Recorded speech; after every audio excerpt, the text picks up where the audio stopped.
As you know, I was shocked to see so many commentators and comedians mocking Kate, the Princess of Wales, when she disappeared for a couple of months to deal with what was obviously a medical problem after serious abdominal surgery.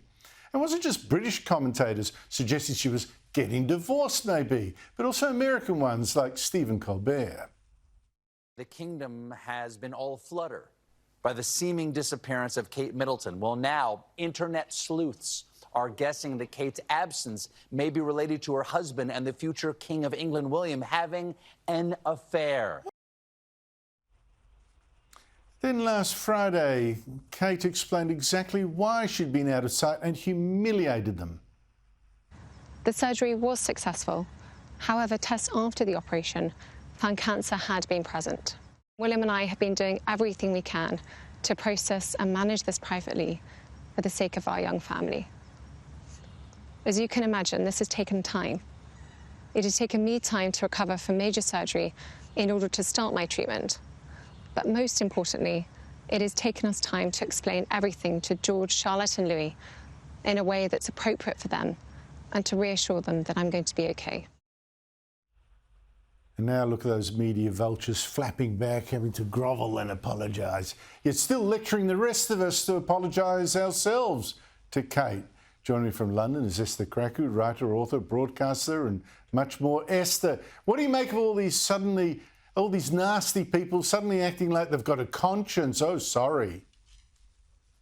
Yes, they didn't think about having a conscience when they were basically bullying a woman in her early 40s that they knew had had a significant medical intervention. And even if it hadn't turned out to be cancer, deserved her privacy like she asked for, to rest and to prioritize herself and her family. You had people like BBC reporter Sonia McLaughlin, who complained that she was the target of trolls on Twitter, and yet was one of the people that led the conspiracy theory against Kate, that she wasn't even seen at that farm shop in Windsor. I mean, it was completely ludicrous. All these people are hypocrites. All these people like to say that they're feminists, and yet here you have a woman who's been bullied since her early 20s just for being with the future king, who's served this country, living in a glass fishbowl that many of us wouldn't choose to live in. And yet somehow her greatest crime was to ask for privacy while she recovers from surgery. And now, unfortunately, it turns out she's undergoing chemotherapy. I mean, it's not surprising, but it really does show that society has a problem with how they treat women, particularly elderly women. For some reason, women in the royal family are fair game. It's open season. And no one can make the argument that it was just simple curiosity over a Photoshop picture, because even when she... That's when these cranks and these conspiracy theorists and these lunatics went into overdrive. So it wasn't just simple curiosity. It was hostile, horrible behavior. It was bullying of a woman. And actually, quite frankly, when I watched that video, I felt really, really sick that I even knew about her, or she felt the need to tell us about her cancer diagnosis.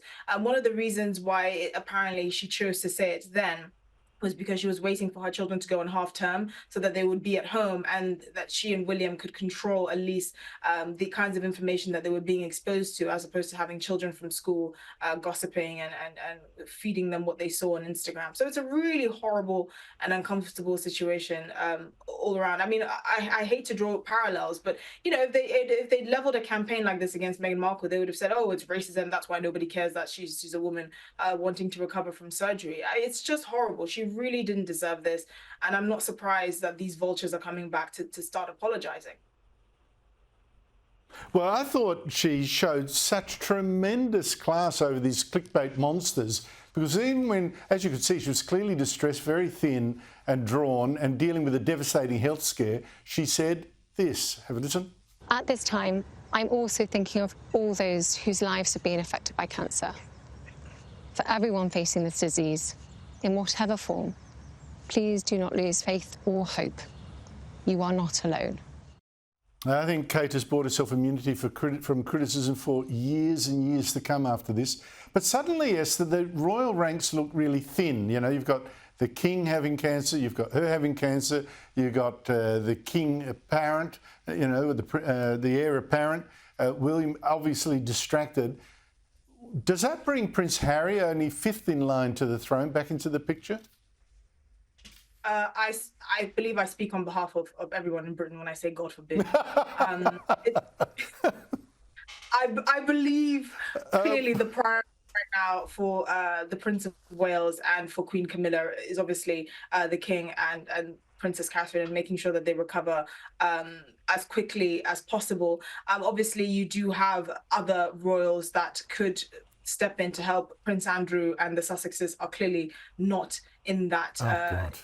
Going to be included there, and also it would make sense that they would keep their distance from the Sussexes, because clearly there's a lot of sensitive medical information that will be shared between them as a family. The last thing they need is for Harry and his Netflix cameras to be floating around. These are not a couple that are known for their privacy. Taking notes. So true.